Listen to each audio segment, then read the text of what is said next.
What up, y'all? Today's episode of the RV Voice is brought to you by RV Fix. And let me tell you, if you've ever found yourself stranded with an RV issue miles from the nearest service center, you know how frustrating that can be.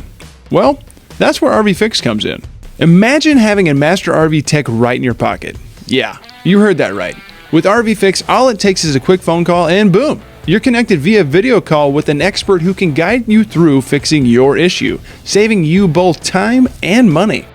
Then here's the kicker. Try RV Fix risk-free with a 14-day free trial. You'll need to enter your card number just like most subscriptions, but don't worry, you won't be charged until after the trial ends. If you decide to continue, please use the code RVVoice at checkout. This really helps support the RV Voice and keeps us going strong, and we really appreciate it. Seriously, guys, this is a game changer. Stay on the road and keep your RV in tip-top shape with RV Fix. Learn more at rvfix.com. Welcome to another episode of the RV Voice. Today we got a very special one. Why? Because they flip RVs. Not only do they live in them, they flip them for a living, which is very strange and hard to say. So, welcome the Bay Browns. We got BBandTheRV is what they are called on social media, BBandTheRV.com. If you check out their website, it's super, super cool. They flip all sorts of RVs, and they've done a great job doing so. So, welcome. Jordan, bring them in. All Thanks, right. guys. Hi. Hi. How's it going? Hello. We got David and Amelia. I want to do this live sometime, so maybe next time we'll do that 100% live. But they've been living in, you guys have been living for about 2 years full time in a 2014 Heartland Gateway, big old fifth wheel, and you take all your tools everywhere. Yeah, it's a lot. Crazy. Yeah. So kind of walk us through that a little bit, how you got into, I guess, your personal journey into the full-time RVing life, and then how it evolved into flipping RVs. Yeah, well, you'll never believe it. It was the pandemic. So a lot of people, I feel like, maybe found that shift around that time. But he was a actor on Broadway shows. He was the lead in the Book of Mormon for a while. He was leading man in a lot of different Broadway shows in New York City. And I was doing hair and makeup for like television and film. I was working on SVU, FBI, Marvelous Miss Maisel, just a bunch of different TV shows. So we were both in the entertainment industry. And when that shut down with COVID, we did the natural pivot to starting to renovate RVs.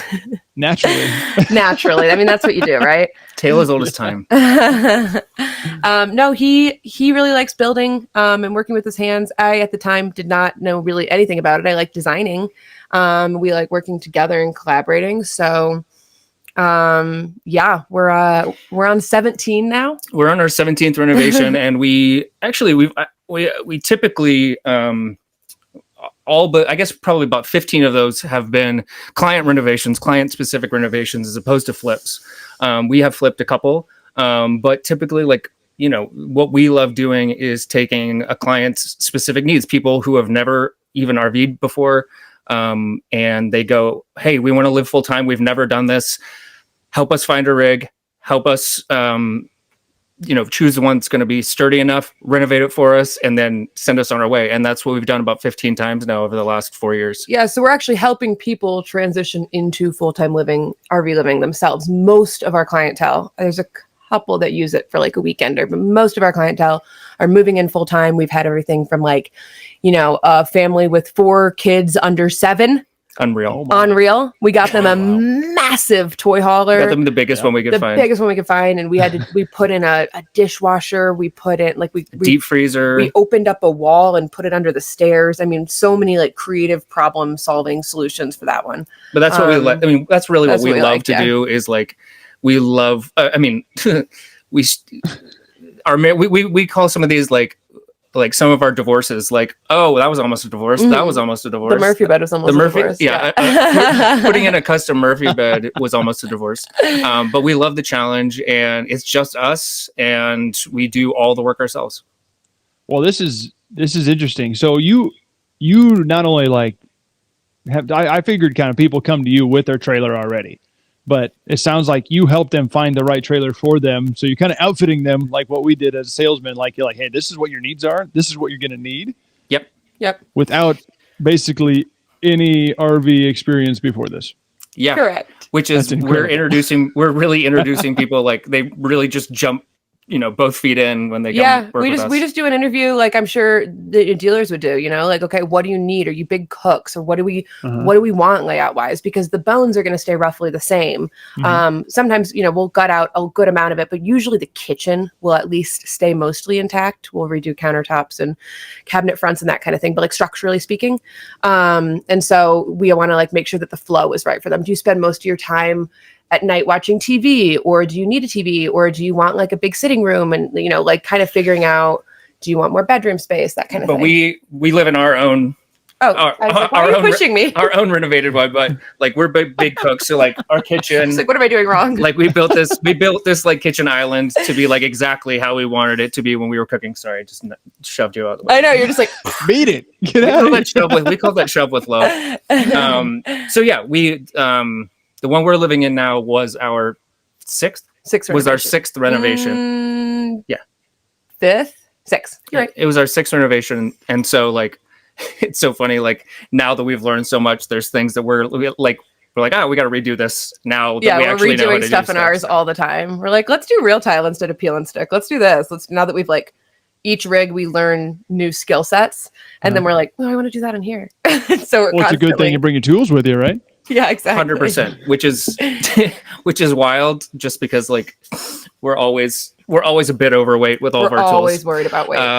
But I got a 3500 dually, and we've made it. So our journey, like we try to do a renovation in every major city, or the cities that we think we want to set up shop in one day, and have our renovation shop.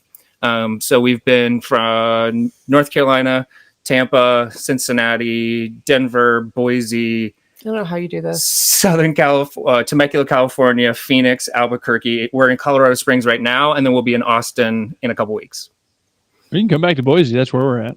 Oh yeah, we love Boise. I'm gonna be in Boise on Wednesday. Want to hang? Sure. Why not? Come to the baby shower. Yeah, come to my sister's baby shower.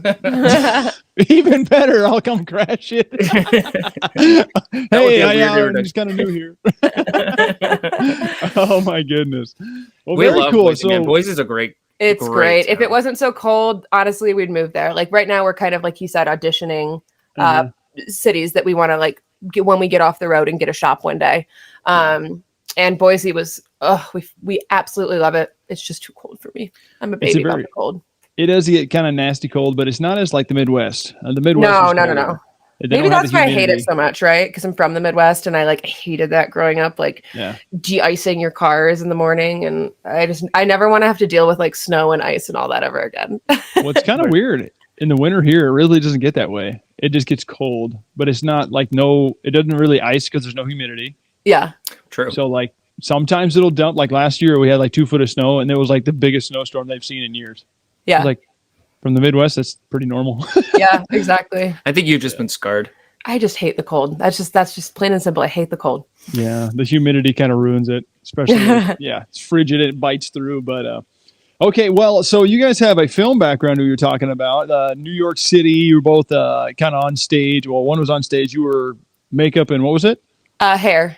Makeup and hair. So I guess this is kind of strange. Preparation and planning. What steps did you take to go full-time RVing? Because it didn't sound like you were going to go that route ever. Totally. But what advice would you give someone that's looking into it, to buying an RV? What would they intend to? Honestly, I would say the way we started was during the pandemic, we were like, how can we travel safely? So we rented one, actually in Lincoln, Nebraska. Lincoln, Nebraska. Yeah. Yeah, man. And we rented this 2021, I don't know what it was, a Coach Run something, and a little Class C. Yeah. And us and her little sister, and we just enjoyed it. It was our first RV trip, and we were like, and we had just renovated our apartment in New York, and we were like, during the pandemic, we were like, oh man, what if we put these two things together? Right. Like our love for travel and like the manageability. Well, what we thought at the time was like, so manageable. It's so tiny. But it was a big thing was like, we've always wanted to flip houses. And we were like looking at one point before the pandemic at places upstate. It's like $300,000 for like a cabin to like then renovate it. And we're like, yeah, we don't have $300,000 laying around, but I have $3,000 laying around for this shitty 1979 Dodge Cruise Master. And Perfect. so That was our first we one. bought that, and It took us 6 months. It was so freaking hard. It almost killed us, but then we ended up turning like a huge profit on it. yeah, we sold it for like 30,000. We brought it for like 3,000. We got it. We got into there was like a bidding war for it and all this stuff, and that's when we were like, maybe we have something here. But that was kind of like, we like to call it like our unpaid internship, because while we did turn a big profit, that was full time for 6 months, both of us. So if you break that down, we were making pennies on the hour. So I'd say that preparation was like, decide, rent an RV and decide if like this life is for you, because we've lived in New York for like 12 years and used to living in small spaces. So like that's something that like feels very natural to us. Like this doesn't feel, our fifth wheel doesn't feel like that small. We never think it feels small. Wow. Yeah. So the minimalistic lifestyle was already kind of there. Yeah, exactly. Well, and then how would you tell someone how to do it then? Because I mean, that's what you do, right? People call you like, hey, we want to do this, but we're not exactly sure how to do it. So walk us through that. Like living full time? Yeah. Yeah. Preparation for it. Yeah. I don't know. I don't think it's that different, but I guess I'm used to my tiny, New York City apartment. I mean, you got to flush your own poopy. And you got to maybe we don't have an unlimited hot water heater. So I think about that a little more than I do in apartment living. But other than that, I mean, there's definitely more maintenance. And I do try to be upfront with my clients about like RVs are, say it with me, maintenance. Like it's not like a house of sticks and bricks where, like you need to reseal, like relapse seal and check your seals, and you need to be diligent with your roof, and you need to like RVs are maintenance because they bake in the sun and they're in the elements 24/7. And you it's an earthquake on wheels. Yeah, and it's vibrating down the road. You guys would kill it at Bish's. You want to sell? Yeah, of course. During the summer in Boise, though, not during the winter. We try to prepare them with like being realistic. Like I do literally do that with my clients. Say it with me, maintenance. Because I don't want them to have, and that's before they even purchase one, because I don't want them to have unrealistic expectations and then be like, call us, 4 months after the rental and be like, I think there might be water getting in one of the window seals. It's like, well, you bought a 2004, and like you need to be checking your seals every 6 months. So anyway, I think it makes you more of a responsible adult and homeowner. And it's like, because you have to really get you can't just sort of like trust that the landlord's going to take care of something. You gotta learn how to take care of your own stuff. Yeah. And I think it teaches responsibility. Like I'm excited for when we have kids. We may be living full time. We may have a sticks and bricks house, but like just the idea of like, hey, this is your job. You need to make sure you're in charge of the black tank. You got chores. So that's what I think that's what we would say. So, wow, for what you guys would kill it because you understand the whole idea. I mean, that's what we were trained to do. So when I got into the RV space, I didn't even know they were sold at dealerships. I lived right by one, but I had no idea. I just it was over my head. I walked into one accidentally. It was kind of an interview. I was just taking interviews for fun. And they're like, oh, we got a salesman job open. I'm like, oh, perfect. I'll check it out. And then 2 weeks later, I'm starting. Oh, hey, I can do thumbs up. I know, thumbs up, man. Love it. Parts too. I know, they're so fun, aren't they? Hold it long enough. Very good. So silly. But anyway, yeah. So it's not exactly this. Some people, I had a lot of weekend warriors, in the Midwest, people just jumping lake to lake, whatever, lake hoppers and all that. But they're earthquakes on wheels. They go through hurricane force speeds every time they go down the road, and they break down. It's not an if, it's when. So for you guys, your daily life routine revolves around that. I mean, literally, you're taking care of your own RV. You live in one, and you're also taking new RVs and flipping them or renovating them for someone else's stuff. But how do you balance that, the full-time living of RVing and then the demands of flipping and renovating? Because that's two different beasts in itself. So let's walk us through that. Yeah, go. Do you want to take this one, Dave? I mean, we're out of our minds. We work like 40, 50-hour weeks every week. We're just little Energizer bunnies. It's just like it needs to be done, so it needs to be done. And we're going to find the time. We just finished one, and then we were like, because before we move out, we're like, let's just, all right, we'll do a quick flip. Like, we'll just do it. And then we already have this tool set up, and we're already set up here in Colorado. Weather's nice. Let's just do like a quick 2-3 week flip. And then we were about to just buy the tiniest, easiest, like cut and dry, just paint, floor, simple, new hardware, and flip it for a bit of a profit, and then head down to Austin. And then we ended up getting a client that emailed us that day that was like, I just want jute, which is like one of our RVs that like went viral and everybody really liked. And it's just this tiny little 20-foot toy hauler. And I was like, okay, well, we could do that instead of the flip. So now we have like a client, and then she ended up getting a 30-foot, not a 20-foot. And all of a sudden we're like, oh my God, we're doing it again. We have to stop doing this. But we end up getting faster and faster the more more we do it, just because like I've built a rise up TV lift four times. And we've done we do a lot of custom furniture. We do, so obviously like the more you get to practice a skill, the faster you get. And then you're like, oh, I kind of want to do it again, even though like we really should be taking more vacations and just traveling and camping. Yeah. Well, promise? No. Promise?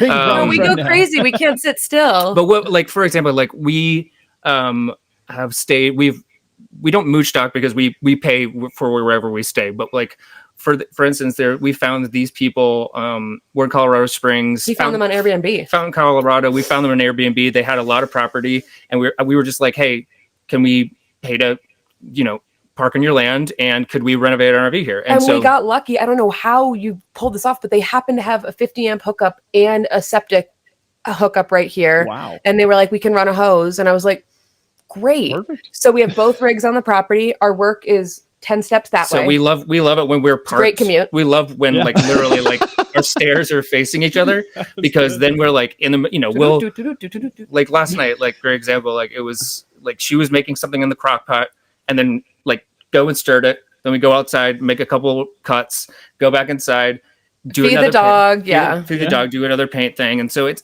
a cozy little life. We love it. We love it. Honestly, it sounds wonderful. We like the commute. Yeah, the commute of 10 steps or whatever it is. It's the best. That's fantastic. So question on that, do you guys travel to renovate, or like people, how does that work? You go ahead. So when we first started, we would travel to someone or close to them. Like our first one was in Texas, in San Antonio, in Hill Country. And our first client. But now basically it's like, where do we want to go? We will find space, and you can bring the rig to us and we'll do it, and then you can pick it up. Wow. And so that's we've had. And at that, like sometimes there's exceptions. Like sometimes the client will be like, I have 12 acres and 50 amp hookups, and you're welcome to stay for free. And it's beautiful here. And there's a Home Depot 5 minutes away. And we're like, great, we'll come to you. But there's no reason for us to come near them if they don't have the property for us anyway. Yeah. So we kind of decided like, no, we're just going to go where the weather's good and where we want to see, and they can drop it off and pick it up. Especially and if we offer delivery and pickup. I've delivered a couple. I've offered at a cost, of course, but that like until we have a shop, that's just kind of how we're running our business, and it's been pretty good. Where's the furthest? I feel like our Ava. We name all of our renovations. So Ava, I think that they picked that one up in Indiana, drove it to Albuquerque where we just were. And then went back to Northern California. And then they drove it back to Northern California where they live. Jeez. But hey, that was what they wanted to do. And they picked that one out. We didn't pick that one out for them, I don't think. Yeah, they did pick that one out. We wouldn't suggest driving that. And they picked the property too. I know. Yeah. We're just blabbing. So I was actually reading your BBandTheRV.com today. I was going through it because I've seen some of them on your Instagram. That's why that's why we're talking. And you guys do incredible work. Like you do a house just wonderfully. So I can't wait till the day you do.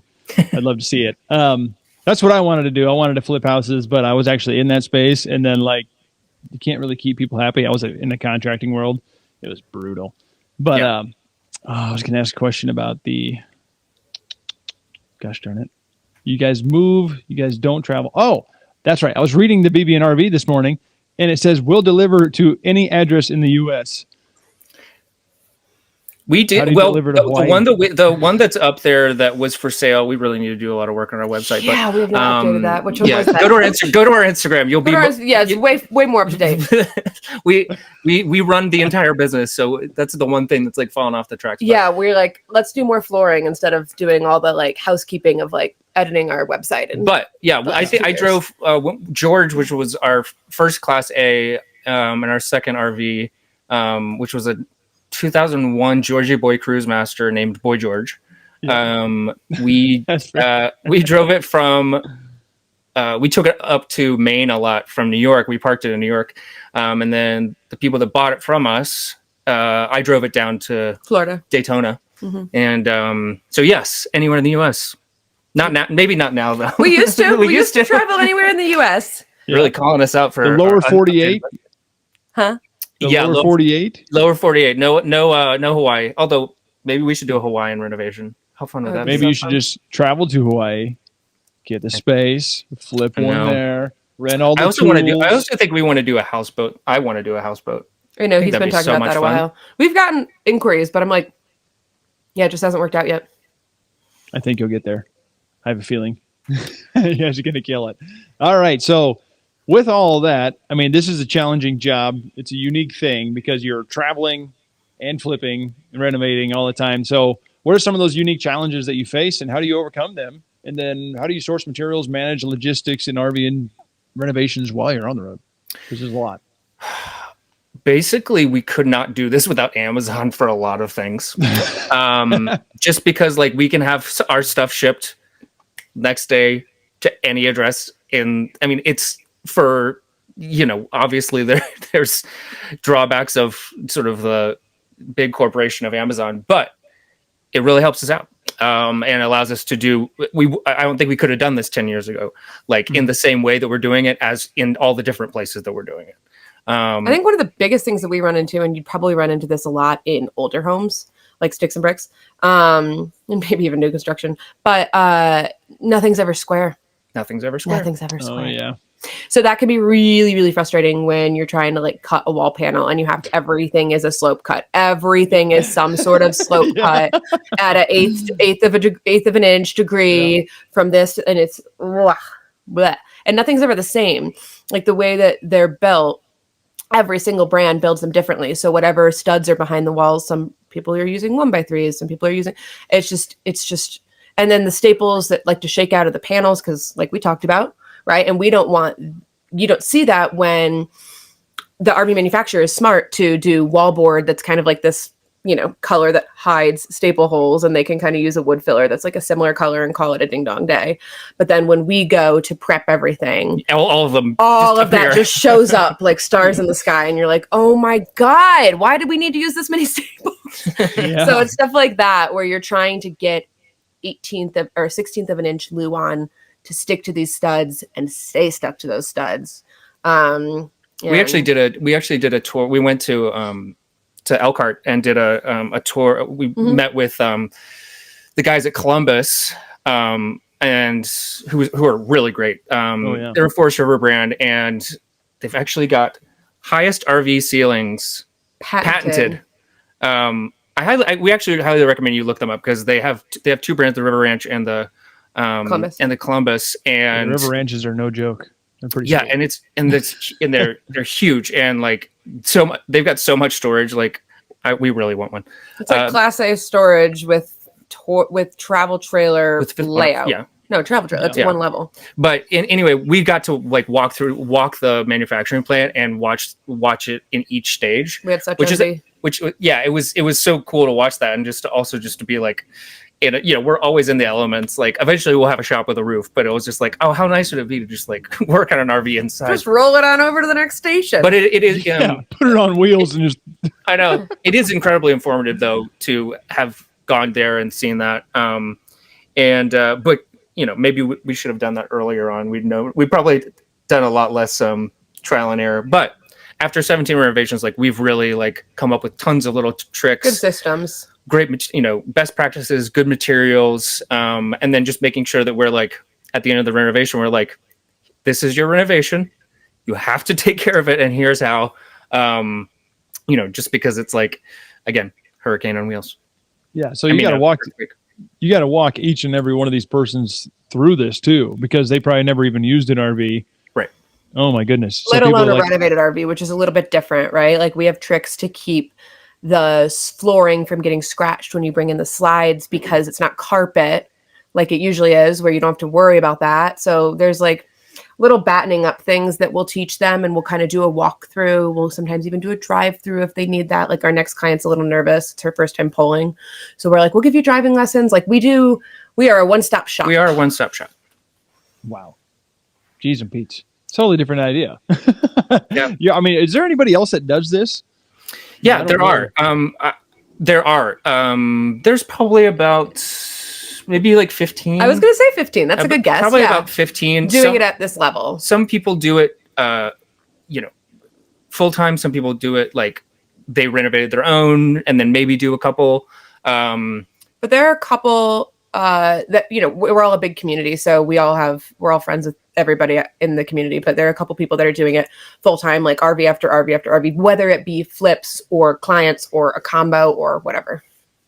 Yeah. I'm kind of curious. I mean, mostly I'm guessing that, a lot of people come across you on social media and they're like, oh my goodness, this is what I want in an RV. Yeah. Does that happen? That's how we get hire us. That is how we get all of our clients. I mean, it's our Instagram and our TikTok. Yeah. Yeah. We've had some of our like reels and TikToks like have gone viral, and then there's just, we have a lot. We just have a full. Not to be like no, it's but like we do have roughly 200. Sorry if anybody's watching this and realizing we haven't that's why they haven't gotten them. back to me. Yeah, we have like 200 people like that. We're just constantly. I know that I won't be able to book them until 2026 anyway, so I'm just kind of like. I know I should just send a copy paste message, but we are nonstop like working like hands on, so it's hard for us to sit down and like send the emails and do the business part. We need to hire like a manager. But people are getting on the road and traveling and doing what we're doing and realizing that it's fun, and two, like it's a great way to beat the housing market. If and some people are in it and then get out of it, and you never know till you try. So yeah. Yeah, it sounds like I might end up on the road here. They're talking about sending me out. Yeah, it's kind of fun, but totally. It'll probably be like a month at a time, which is fine. I can handle that. Yeah, totally. You want us to renovate a rig for you? We'll come back. I got a van actually. Oh, you do? 2000 GMC Safari. It's all-wheel drive. It's not an Astro van. I wanted an Astro van, but it's the same thing. You seem like a van guy. That feels like it would suit you. Well, I appreciate that. I hope that. All right, excuse me. So all right, financial aspects. This is going to be a weird one because it's kind of goofy. So how do RV flips factor into sustaining your RV full-time lifestyle? And then is that your primary income source? And then what's the typical budget for a flip? Yeah, this is how we make our money now. And primary income, yes, for sure. Mm-hmm. Pretty much only income. He does some voiceover work on the side. Do I do any side work? Not really. No. We we don't take a breath from renovating ever to think about anything else, but it's good to us, and we get to make our own. We get to work together. That was one of the big things. Like when we were working back in New York, like we were working she would work like early in the morning and I would work late at night. So we like never got to see each other. And we were like, this is a big part of us being able to spend more time together and work together for better or for worse. Yeah. And as far as like breakdown, like cost wise, I can break it down how I do for potential clients. Just give them the spiel. Oh, here's your spiel. So there's 3 categories that we break it down into. First category is the cost of the rig. So the cost of the rig that you'll be purchasing, if you already own your own rig, you can take that one off the list. The second cost is labor. That is labor only. And I like to be very specific on that because some people think it's labor and materials. A lot of contractors will group labor and materials. We do not do that for a multitude of reasons. A, I think it keeps it cleaner. B, it keeps me, the builder, from wanting to use contractor grade materials, right? Like your shittiest paint, your shittiest primer, your cheapest flooring, all of that. I'm really gypping the customer so that I can put more money in my pocket if I'm giving you a blanket number. If I'm able to split that into 2 categories, I can say I charge an hourly rate of X I will log my hours, and at the end of the renovation, it will tell you how much you owe us. And then your materials is a separate category. And I do help my clients with finding and sourcing everything. Like they need to have a lightweight sink that's not going to crack on the road, right? They need to, like, all those things. I'll help with guidance. I'll send a couple links. They'll say, I like this one. Great, let's get it ordered. They'll put it on their card. So that's a separate category. But essentially the price breaks down to cost of rig, cost of labor, and cost of materials. And then I kind of give them like a general range depending on the size and like their taste, if you will, for like material costs. Because some of my clients are bougie and they want to get a $4,000 Lovesac sofa. And some of them are like, I'm on a budget. I want to get a $300 Wayfair sofa. And both of those are great, but I can give you a better idea of what your materials are going to cost once we have a little phone conversation, talk about the size of the rig, that kind of thing. And then once we kind of have a scope of work, what they want us to do in the rig, I can give them like a ballpark. And I always give my clients a 5K range. So I'll say labor, like for my labor cost, it's going to be $25,000 to $30,000 roughly. And then we'll usually stay within that. Once I log my hours, I've gotten pretty good at like kind of crystal ball calculating that number. And it usually lands right in there. And if anything changes scope of work wise throughout, like let's say halfway through the build, they're like, you know what, let's do a custom Murphy bed instead. I'm like, great, we're going to need to adjust that number of 25 to 30 for labor. And I make sure we're all on the same page. So that's kind of my spiel. Well, it's just like the residential world. It happens all the time. People are making contract. Like that was when I decided contracting wasn't for me, because they'd be like, all right, well, I want to add this, I don't like the look of this closet. Let's do this. Well, like that's going to another $5,000. They're like, excuse me. I'm like, right. No, it's not all like all you can eat buffet. Well, I mean, well, it is what it is. Like you want me to scrap that, take it out, put it on something else. It's like, you can't. Yeah, you're asking for more time and hours. So it's going to cost more money. Well, there are times that we've had to say that to people when we're just like, just things that you're like, oh, this is common sense. This is common sense, right? And they're like, so that $5,000 couch is going to be included in the overall cost, right? Like, no, that's guys, you want that couch. You ever get some upset customers? Oh no, we've actually only had that misunderstanding happen once, and we were able to kind of we pretty much said like, okay, well, I'm sorry that there was a misunderstanding on that part.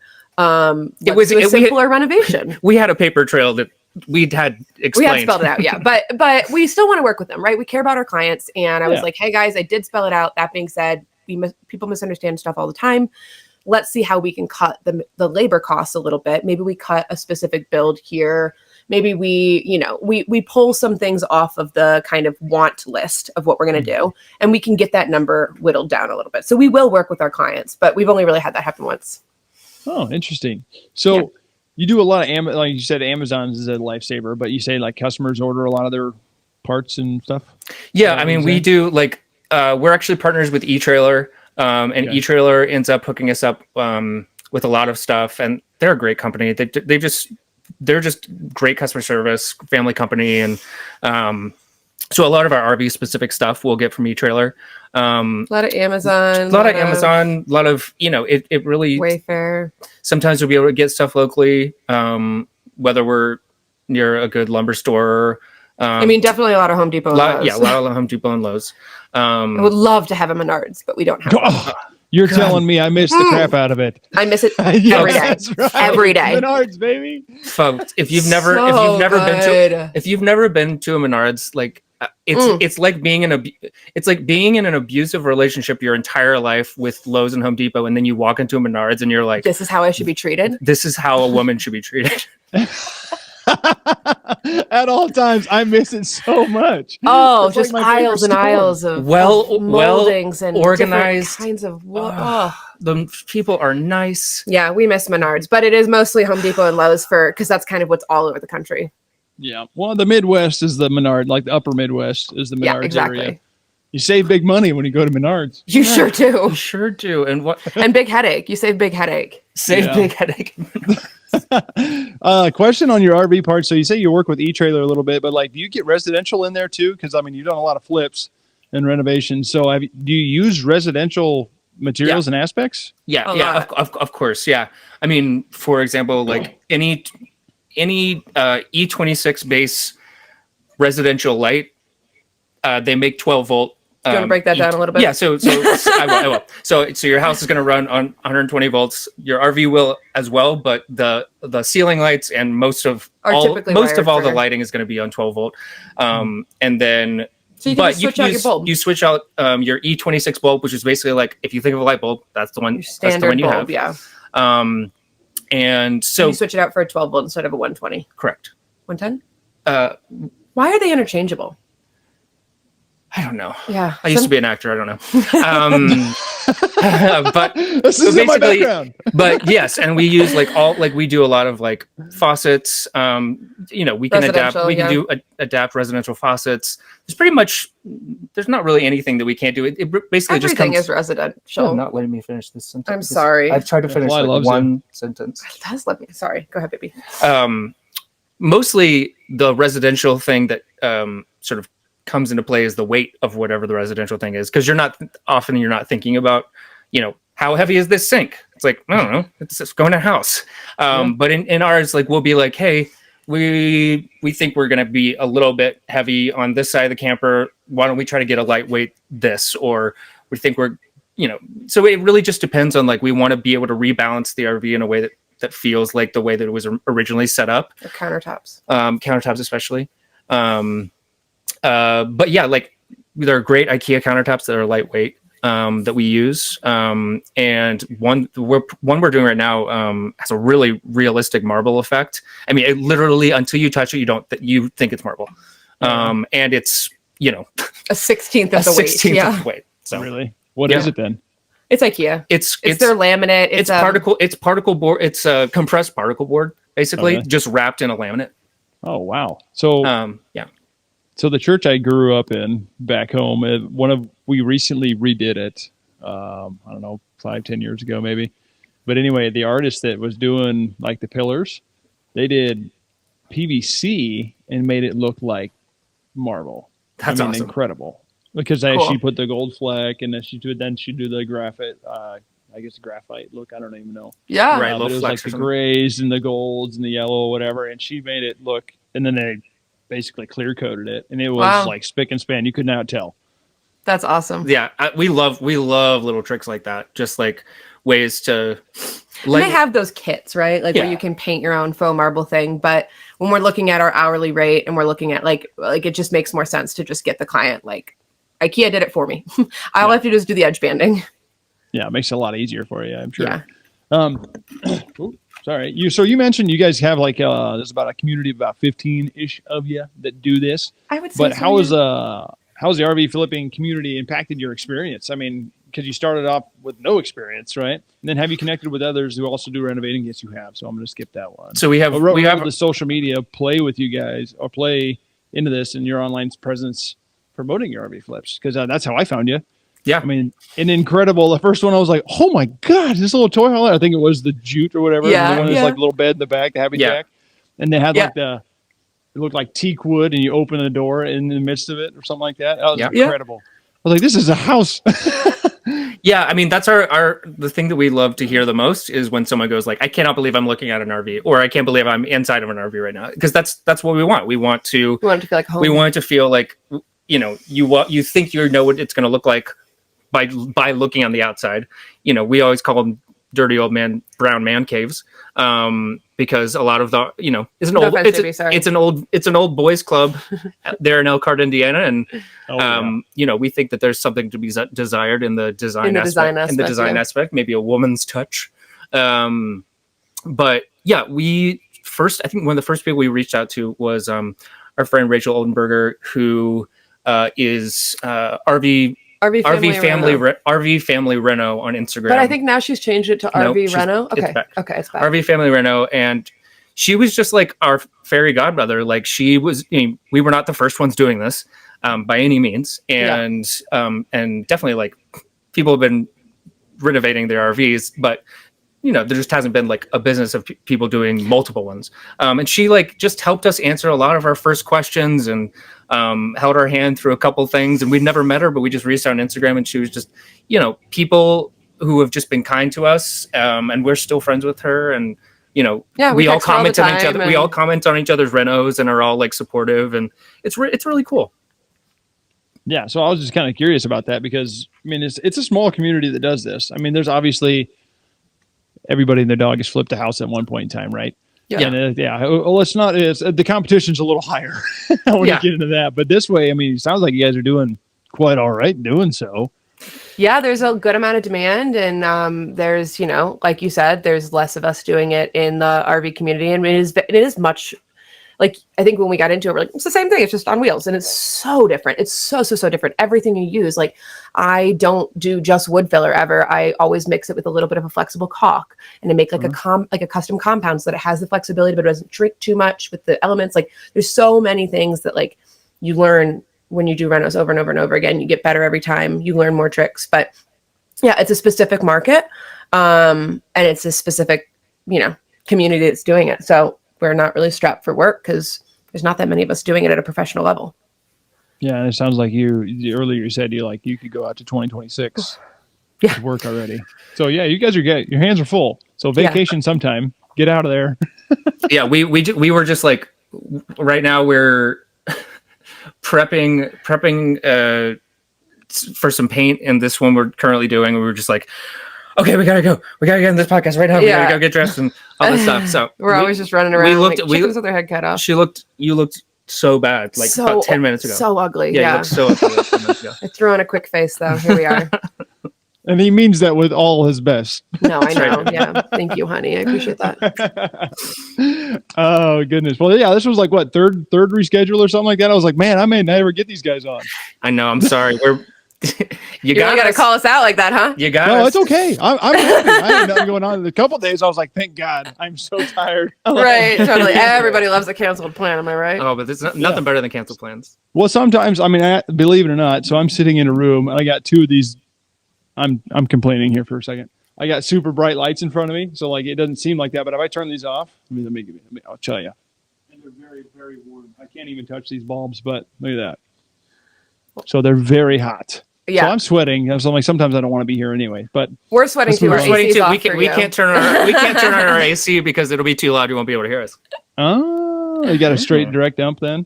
I'm guessing. Yeah, it's literally on top of us. It's right on top of us. But off. And off. All right. Well, I'm sorry. I'll try and speed it up. No, you're fine. We're sorry you're hot too.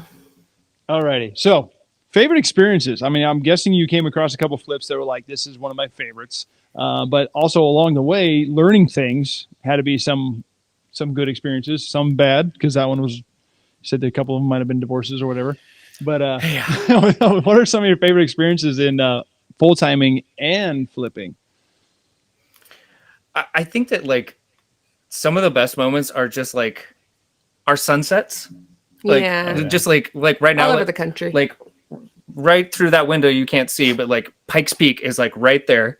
And we get I gotta get fly swatter. This is driving me nuts. You guys, you're gonna get a live fly swatting. But like just being able to like work all the, just don't make a ton of noise while you do it. Sorry, I'll try. Okay. It's okay. It adds the ambiance. The RV experience. This is the actual RV experience here.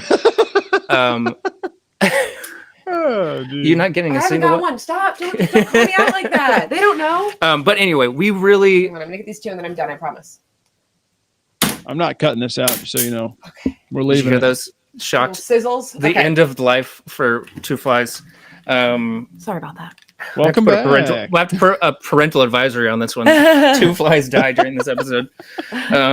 Yeah, it's.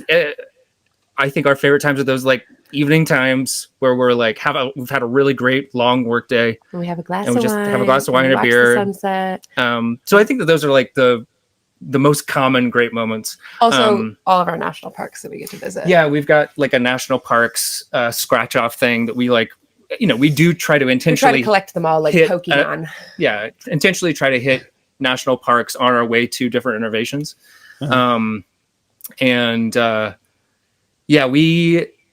We stayed in an RV park when we were in the Keys, in Florida Keys, and it was like backed up right to the water, like right to this inlet.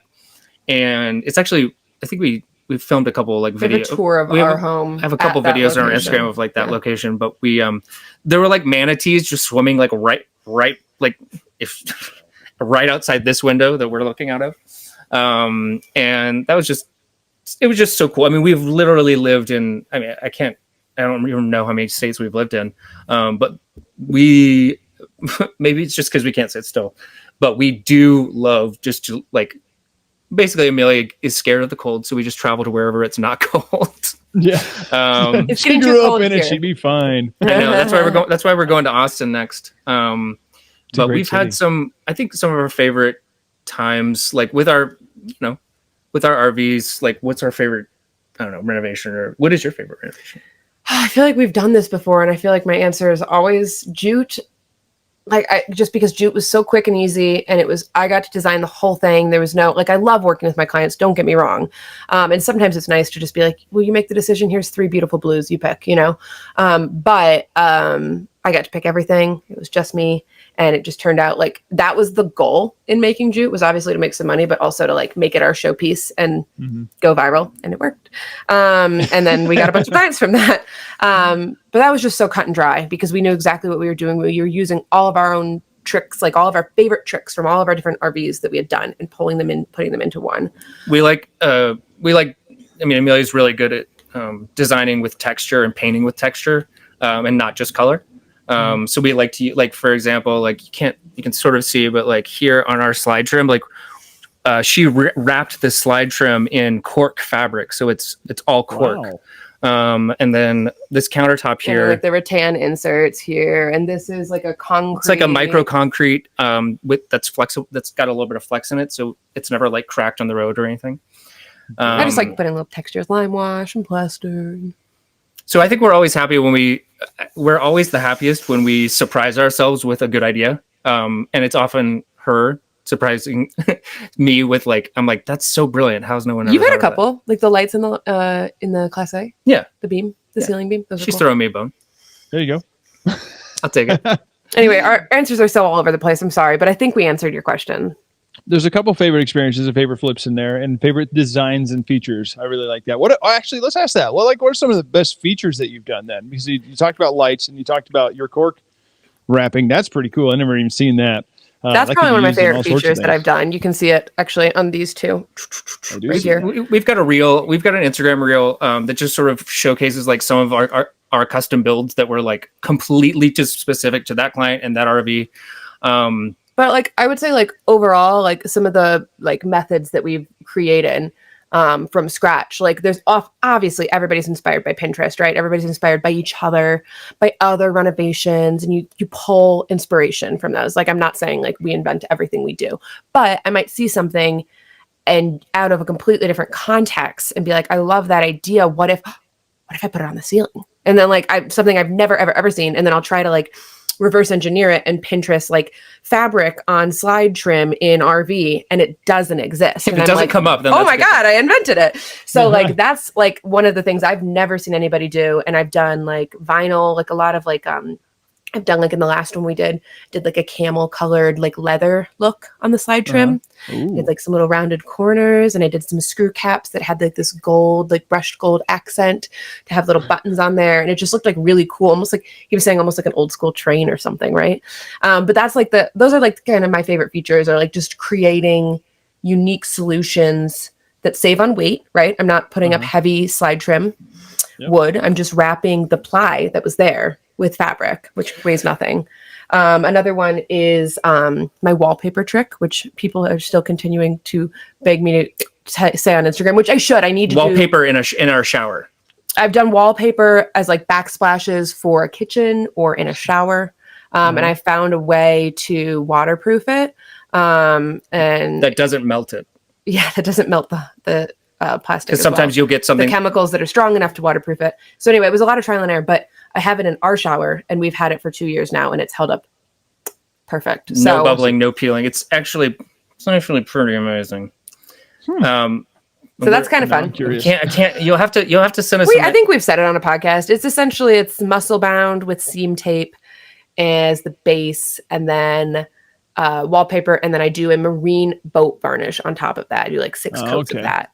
And so my thought was like, if it will work on the outside of your canoe. Baby. I've said it on podcasts. Who cares? I'm just not putting it in text, in comments. Yeah, right. If you guys watched this podcast, you got the secret. That's our number one comment, though. How do you waterproof your shower? Wallpaper? But we also, I think, they say necessity is the mother of invention. Yeah, that's true. And oftentimes, like, the things that we end up doing is like, all right, what couch is going to go here? Or how are we going to replace this dinette? Oh, crap. We have to build it. So we build a lot of custom furniture, a lot of like out of necessity, a lot of couches that turn into beds, a lot of dinettes that turn into. We typically take a front eye to eye facing dinette out, just because we think that closes things off. We'll do like an L shape, but we do a lot of like L shapes, and she does all the upholstery herself, and so sometimes but we did a really cool one, which was a curved restaurant dinette booth. You should look that one up. You should look that one up. That one's in a fifth wheel. I found it. I found what I needed, but it was $7,000 from West Elm, and it wasn't even the right dimensions. But I got it in my head. I saw it on Pinterest, and I was like, I need that.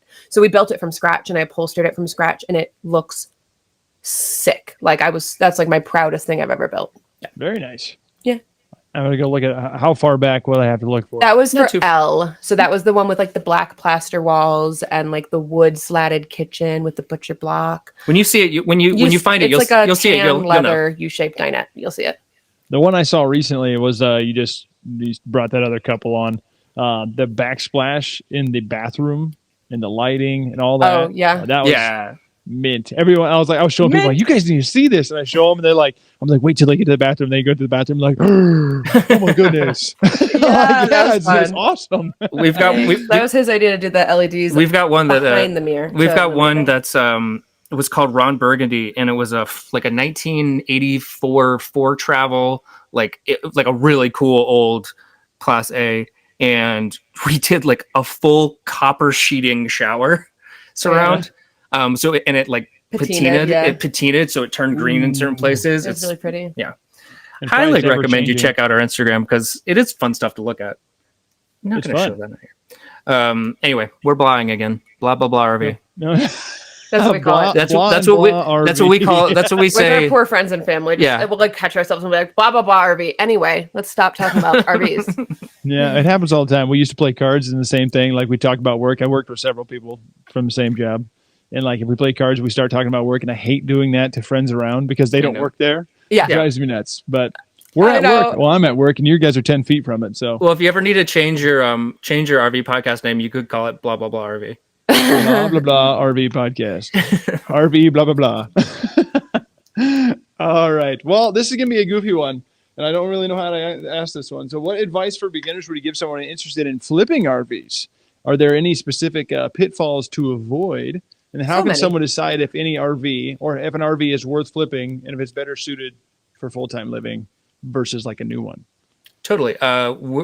You're going to save yourself the most money by getting it inspected. If you've got a good idea for one, you got one you got your eye on, getting it inspected. And spend a couple $100 on an inspection. It'll save you so much headache if there's water damage that you're not aware of. Water damage is going to be, water carved the Grand Canyon, it will find a way into your RV. If you don't, you know what I mean? Like, it is a powerful force. You're like, it's a drip, and you're like, the stuff you can't see behind these walls. And also just getting a sense of like how the RV was taken care of, if it was winterized, because obviously you can't. If you've got busted pipe, you won't know that until you've plugged it into water. But that's for like the buy-in. We typically advise our clients to buy like no older than like a 2004 and no new, and like we say no newer than like a 2016 or something, only because, well, there's two reasons. One, this is not going to in my opinion, the anytime we talk to dealers, we're like, how do I say this?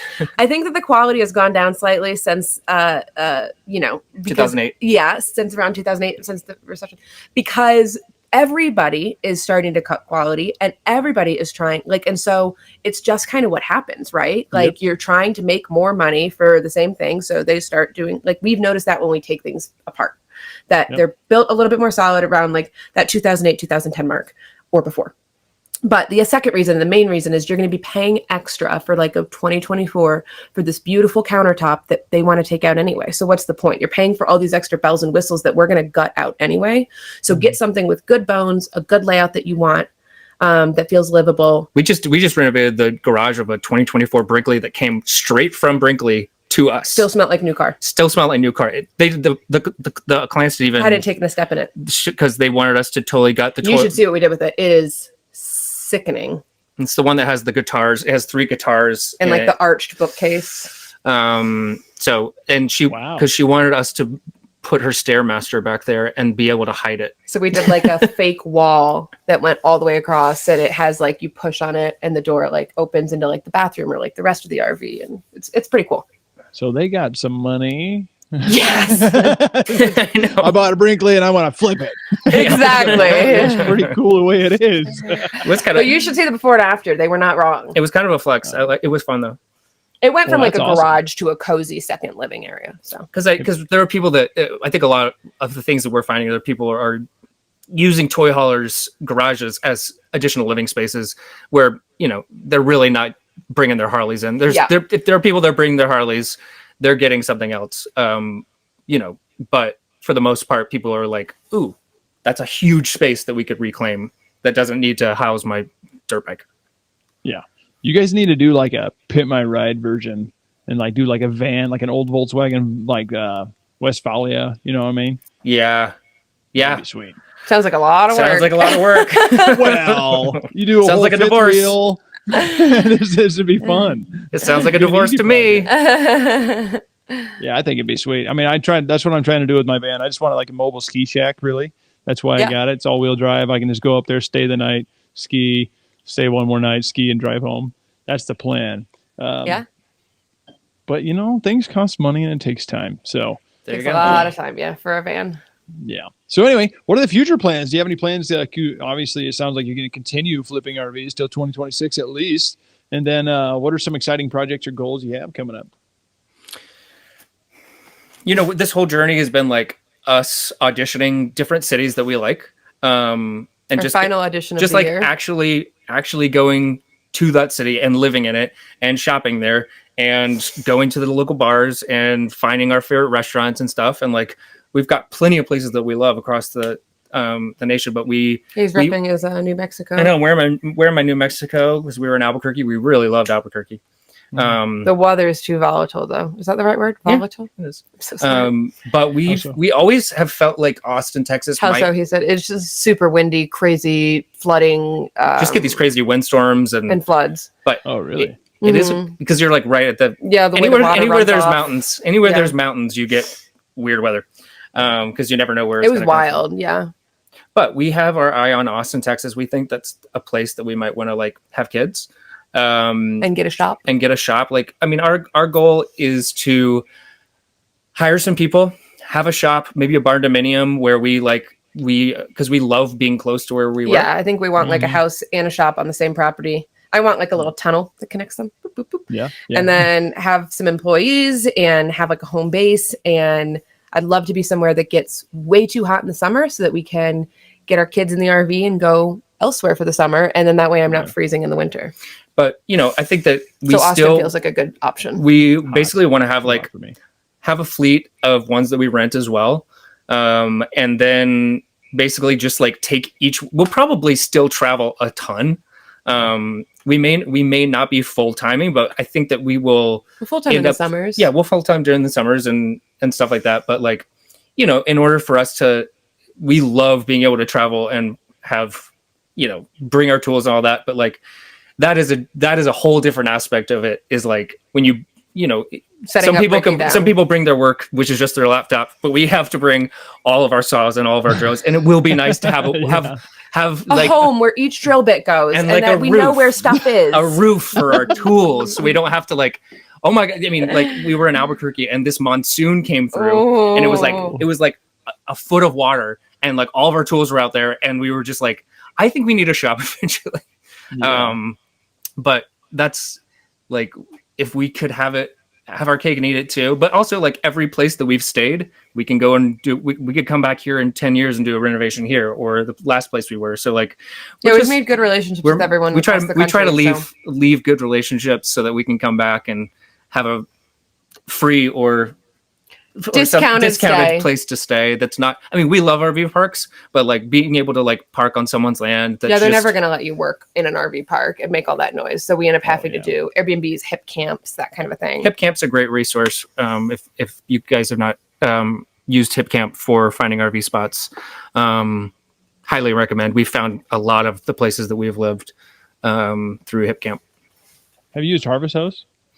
We had a subscription. My sister-in-law actually bought us like for Christmas one year, which was a super sweet gift. But typically they're single night stays. And with our fifth wheel and all of our tools and stuff, like we're very, very rarely doing single night stays. And if we are, it's very last minute, like, and that you kind of have to book ahead of time. And it's dry camping, which I need an AC. So the dry camping thing, and then the generator rules, and we don't even have an onboard generator. We have an external generator, so that'd be a whole thing. And so I think it's primarily because of the one night and the lack of power and hookups. So we hip haven't really camp, used it. like hip camp. Hip camp. I feel like I've used it. I feel like I've downloaded it before for some other reason, but I don't remember. I mean, technically, I think it's like hip camp as opposed to hip camp, but I think it's the spelling. Spelling. Spelling wise, it is like the body part. Yeah. I mean, it's hip, I guess. Yeah. So hip. Oh boy. So yeah, I kind of want to see what your the underbelly looks like with all your tools. I have a vision of what it looks like. And I'm guessing it looks like something where we used to flip houses. It's everywhere. It's like there's a way that everything compartmentalized, but not. Basically like in the basement, there's a faux wall that was basically hiding all the pipes and the water pump and the water heater, but just aesthetically. So eating up so much space. So I just took that completely out, and then we regained all the way back to our stairs, our bathroom, right here. So behind the stairs here, like, is where our tool storage begins. So from like bedroom to like bathroom and like the stairs. So there's just a bunch of like. The miter saw goes in the back. There's no system that's not like pretty and like there's drawers and stuff, because that would just take up space. Like it fits a very specific way, and it's just kind of Lincoln logging it all in there. And then as soon as we land, we set up our little shop. So, man, have you seen like the back end of like the Alliance 378 FL has it? Basically, it's a slide out. It's like a 13-foot slide rack, and then you can put like a little golf cart on it and stuff like that.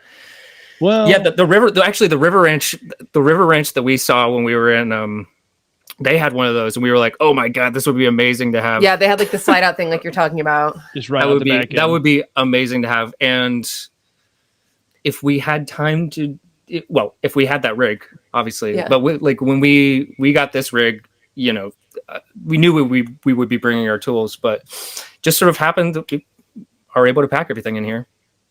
Maybe if we kept doing it, maybe we would get like a trailer that goes behind that you pull with the fifth wheel. We talked about so many setups. We talked about getting like a Class A. We love Class A's. Like we prefer a Class A, but and then we could have our shop in the garage, like in the toy hauler would be our shop. Yeah. But then we were like, but then we need a go-go car. So now we're pulling a 45-foot Class A with a go-go car, and then if we're not staying on this place where we're doing the renovation, we need to like load up all our tools out of our garage, and then it's just became. But I have to get four by. Seemed like they made the most. I have to get 4x8 sheets of plywood, so we can't pull a smart car. That's the thing. Then we wouldn't have a truck to do lumber runs. Yeah. It's just it's easier if you just had a home base. And when you'll get honestly, that's what we're moving towards. We've loved it. We've had an amazing 2 years on the road, but at the end of this year, we are gonna start the process of getting a home base, and then we're gonna downsize from our fifth wheel to. We love a Class A. We miss a Class A, so we're gonna get like a tinier Class A that we can just do as like a little like weekender, like a couple weeks here and there, but not full time living. So it's like there's like a sense that we're getting off the road, but we're getting off the road so we can help more people get on the road. Get on the road. That's cute. There you go. We just made. Well, all right. That's gonna go on our website now. Along the way, favorite gadgets and gizmos or add-ons that you found. Macerator pump. A macerator pump for your black tank. So It's a poop chopper. So when we're out like when we're out at this, yes, exactly. When we're out at this property, for example, we're actually close to one. But if we don't have if someone has a sewer line, a sewer tap in, I can run a regular garden hose from my black tank. It will macerate. It will chop it all up and shoot it 200 feet to that pressurized to that tap in. So I don't have to gravity dump. So I very rarely gravity dump. When we get to, it's a treat. It's a treat. Typically, we're not going to have power and water near the septic. It's a poop chopper. Clean out. It's a poop chopper. It's called a macerator pump. They are great. They are really, honestly, like favorite little toy. I mean, whose favorite toy? Oh, okay, I don't. Now we don't need to get into that. Okay, we don't. No, I like it more than you do. Every time, like our new friends come over, she's like, "I've got to show you," like, because we have a clear adapter to the black tank, and she just loves watching everything go down. All the poopy come out.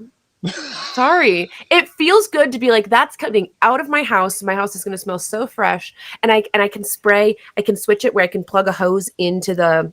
You can flush. I can flush out the tanks. And so you see all the toilet paper that's stuck and all that come out. And it's like, get out of my house. Get out of there. Speaking of which. A what? A whirly dinghy? No, a whirly dinghy. It's just you just plug a garden hose with fresh water into the, what's it called? The flush? It's just, our RV has a built-in tank flusher. Yeah. You just put water. So you spray water in the black tank and then it gets all the crap out of there.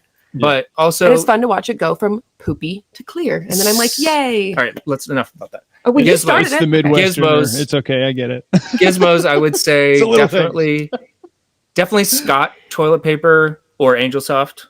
Well, which one is it? I would say the Scott is faster dissolving. I mean, it's gonna rip apart your butt, but like it's not the soft, but it does dissolve. I can't remember the last time that we used comfortable toilet. No, it'll be so nice to be back in a house at some point and like not use the scratchiest stuff. So wait, you're using Scott or Angel Soft RV paper? No. You don't have to use it's a gimmick. I mean, the regular Scott is just as dissolving, but that's just going to keep you from having to have your tanks like totally professionally cleaned. What about your little blue bag? Oh yeah, there's these I don't know how to describe them, but basically it's a big airbag for leveling. For leveling, you basically drive onto these airbags, and then you can fill them with your compressor, and it levels the whole thing. Because we're very rarely parked anywhere level, and because I'm obsessed with level, I think all RVing men are obsessed with being level. I'm like, it's good, like, if I walk in the RV and I'm like, yeah, it's like barely at a 1 degree angle. I noticed it in the van. I try sleeping in my van right now when I just park one camp. It sucks. I'll flip 2 or 3 times, like which way's up, because I need to take a 4 foot. Men don't like to be off balance, honey. Yeah, I guess so. It's a thing. And then how about what we do for our decor? Like a lot of I turned the camera around, but it seems like a lot of work. But our decor, like if we love it and we want to keep it and that's going to live there permanently on the countertop, we'll do like epoxy glue, like a 2-part epoxy glue, and we'll just literally glue it to the counter. And then that way, it's a JB Weld 2-part epoxy. Like you get it at Home Depot. You mix it up with a little popsicle stick, and then you smear it on the bottom of the vase or the whatever you have, candlestick or whatever you like there. And I just kind of dust and clean around it. And then that way I don't have to, like, every single time we move. There are certain things like candles and stuff like that I will have to kind of pick up and throw in a drawer. But most of the stuff we're able to just drive. Yeah. I'm very familiar with old JB Weld. Midwesterner, I can fix anything. Oh yeah. It might break again, but it'll work. It's the jerry rigging official sponsor. JB Weld. What about tools? What are some of your favorite tools? I guess flipping. I like my track saw. We have a Craig track saw. There are nicer ones, but it's pretty cost effective and it does a good job. But it's just, you're the one who introduced me to a track saw. But yeah, just we don't travel with a table saw. We don't travel with a table saw just because like that's the one thing we like just can't fit. So a track saw just basically we just have a long track that we can connect, get it to 8 foot. We can cut a full sheet of plywood. Yep. It's great. It's great for you can set your depth. It's especially great for RVs where things aren't square. So that we can do slope cuts. We can do slope which cuts. you can't do on a table saw with the Sorry, I'm not trying to cut you off. I just got excited about the track. I know, we could tell. It is her favorite tool. We have a lot of like a right angle drill bits, like getting into weird tight spaces in RVs. We have a really good like HEPA filter shop vac, which is it's called a Fiend Turbo, which is great because then when we sand all of our walls before we paint and cabinets, yeah, and so it just sucks up all the dust, so we're not like hook it directly up to the sander. Yep. Crocodile wipes are an amazing product. There's a crocodile wipe paint. You'll see them at Home Depot and stuff, but they're great for paint prep. So we used to have to do like TSP or vinegar after we sand our walls. We have to wipe it all down, make sure that we're not getting any dust on our fingers before we prime, then we paint. And you're often like just pushing the dust around when you're doing like TSP and vinegar and stuff. Like you're rinsing it in the dirty bucket and the bucket gets dirty. You have to change your water a million times. So yes, it's not as environmentally friendly, but the wipes are huge and they're really like nice and they're not like super dry. So you can get like an entire like RV done in like 10 wipes. And then you wipe in, there's no residue. It's specifically formulated for paint prep. So it's not going to leave any kind of oily residue. The paint adheres really nicely to it. What else? There was one more I was going to say. Oh, our Craig jig. Oh yeah, just our pocket screws. Yeah, I mean, you're talking about. We build a lot of we build a lot of cabinetry. We build a lot of like I'm about to go build a TV lift cabinet. You can follow our stories and don't. There's a fly. Oh god. The ADD and flies just do not get along. I get you.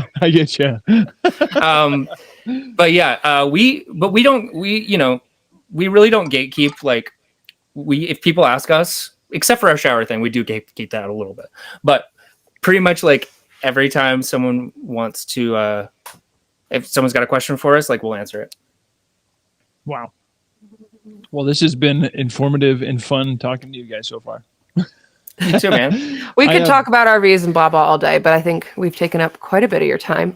No. I got one more question, and this is kind of a broad question, but I like to ask it to full timers. And you guys are being renovators; it's a little different. But what's your why? Why did you decide to get on the road, and then why did you decide to start flipping and renovating RVs? Did you hear that? Did you hear the fly?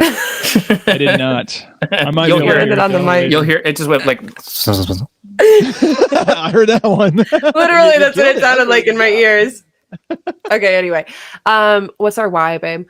Honestly, like in a way, not only, but like. So. Oh yeah, that's a big reason. Come here, Stinky. She's so comfy. Our dog, it just like she gets to. She grew up on the road. I'll get her. She gets to explore like every place we get to explore, and she gets new smells. Come on, you dummy. It's the child. Come here, you little stink bug. Oh, you puppers. Thank you. This is Stella. And Stella? She's gotten to, I don't know, dogs love to smell, they get smarter the more variety of things they smell. And I don't know, that was one of our main things is like, we just want our dog to like have an awesome life and get to explore and not just be cramped in a New York apartment. Is actually a huge reason. That's a great point. Like when we first started this, we got her when she was 8 weeks old, and we hadn't started renovating full time on the road, but we had just gotten on the road and we got her. So when she was 8 weeks old, we literally took her from where we bought her into the parking lot, into our RV. That was like her first home. And so when we went to New York and we took a break from this, she was just like miserable. She like missed life on the road so much. And now she's our little off leash dog. So she just free ranges on every property that we're on. And she's not scared of power tools. That's awesome. Yeah. So she's a big reason. And I think we just love hiking and traveling and working together. And we were ships in the night in our industry. He would work, at night, and I would work during the day. He had 5-show weekends. I had weekends off. We never saw each other. And I think we just missed that. So we were like, I miss you. I want to like work with you and get to collaborate with you and do something creative with you. And that's kind of what got us on this journey. Yeah. Well, you guys are absolutely killing it. I'm super glad that you took time out of your day to, hopefully you enjoyed this with me. So fun. Yeah, totally. We love talking about ourselves. Yeah. Well, you got out from a little bit. And, do you people ever come by when you're renovating? Sometimes. Yeah, sometimes. Sometimes we make our people unfollow us on Instagram though, so that they don't. In the so last they get couple to, weeks. So they get a surprise at the very end. Oh, really? Because our followers, we want to show them all the progress, but if we show our clients all the progress, it's not as exciting for the It's not the big reveal moment. big reveal. Right, exactly. Yeah. Well, guys, if you haven't heard, follow BB and the RV on Instagram, TikTok. Do you guys have YouTube? Yeah, we do. Some of our older stuff is there, so you'll get to see a lot of our first reno. where we're telling you how to do stuff that we don't know how to do. Yeah, we were doing a lot of tutorials about stuff we didn't really know what we were doing. Well, you tutored somebody along the way. Maybe. I told them what not to do. You can check out their homepage. Apparently, they need to do some editing, but that's their words, not mine. If you guys like what you're hearing, please follow the RV Voice. Visit with us and we ask us questions. We want to get everybody and anybody on here. So stay tuned for more from the RV Voice, and thanks for watching.